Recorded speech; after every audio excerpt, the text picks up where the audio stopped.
other art that says, it is very important that we bring back the diverse ancient understandings of causality. The modern supposition that efficient causation is the only causation operating in reality is too narrow, and I totally agree with that, and that's where I'm going with my my scientific endeavors, or at least that's where my scientific endeavors have led me, should I say. And so restoring some of this ancient understanding about the nature of the oneness and the original cause, or the underlying cause, as I think it is with astrotometry, is kind of high up on my agenda. We didn't really agree, as Matt says, remember that without awareness of some kind there is no reality. I'm skeptical of that. I'm not saying that it's wrong. I just don't see how we can say that. So I counter, if there is no reality without awareness, then parts of reality for which there is presently no awareness do not exist.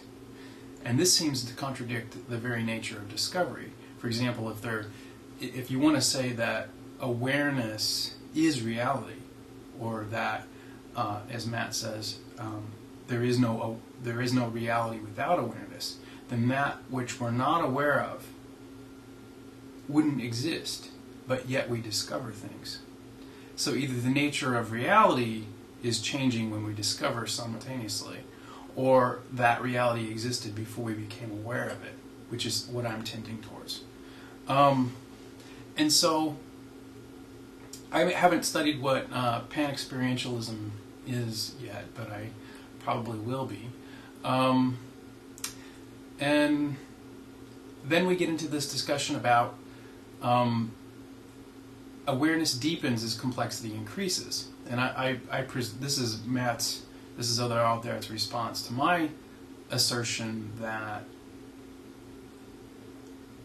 awareness requires self-referentiality. In other words, you cannot say that something is aware if it doesn't have some type of knowledge about itself, if it can't reference itself somehow. And Matt counters that there are levels of awareness. And what I'm thinking is that we need a new word. The word awareness already has a very particular meaning in our culture, in our vocabulary dictionary. And so I think we need to come up with another word besides awareness, because awareness isn't quite the thing that happens when there isn't knowledge involved. And I don't think that you can say that a particular particle or a particular light wave has referentiality. But I was impressed with Jogiyat, who kind of caught my my reference. I'm glad that he did this. I was hoping that somebody would bring this up, that everything is made up of light, and a light wave is self-referential electromagnetic vibration, and that in a sense is true. But you can't, and this is what I was bringing up with Matt before, the nature of the difference between reality and awareness of reality. And just because we understand that the wave particle in superposition or in inductive coupling with itself through time doesn't have has that relationship, it doesn't mean that it understands that relationship. And so what is embedded in reality is not always aware of its position in reality, or the nature of reality itself. And so we can't say that I don't think that we can say that the light wave is aware.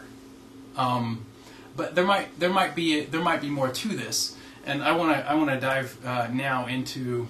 I had another one of these books that was left on my coffee table, and books, I don't know. But this one is by some phantasmagorically intelligent people, I guess. Amit Goswami,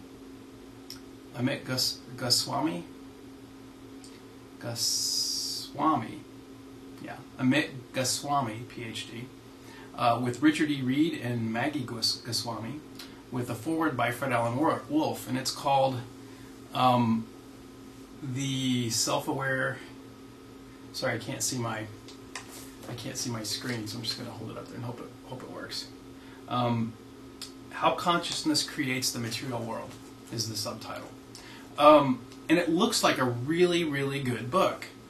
I really haven't read it all. Honestly, haven't read it all. I have done a few little divinations delving into it, and I found some very interesting things. And it looks like I said, it looks like a pretty good read. And so there might be something else to this, but I think we're going to need to use a different word besides awareness. Because awareness, if we use awareness, that's going to be, taking this word that already exists in a particular context and trying to use it in a way that is not a common way to use it. When people hear, oh, a particle is self-aware, an atom is self-aware, they're gonna, that phantasmagorical stamp, boom, and then it's gonna turn people off. Now, it might be a way to get some attention for the idea, which marketing. It's a provocative title. And to an extent, there's probably a very real truth in it.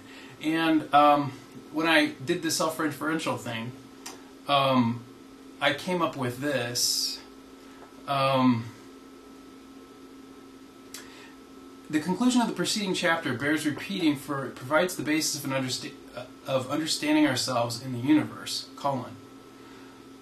the self of our self-reference is due to a tangled hierarchy, but our consciousness is the consciousness of being, with a capital B, that is beyond the subject-object split. There is no other source of consciousness in the universe. The self-reference and the consciousness of the original consciousness together make what we call self-consciousness. In a sense, we are rediscovering ancient truth. It is indeed wondrous that humankind implicitly has always known that self-consciousness results from a tangled hierarchy. This knowledge, inherent in many cultures, has appeared at different places and times in the archetypal picture of a snake biting its own tail. Okay, so I'm just going to stop there. And I agree with this.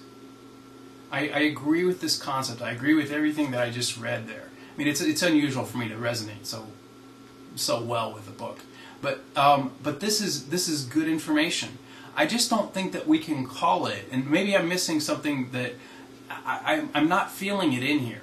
I'm not feeling that the answer to what I'm saying about this differentiation between the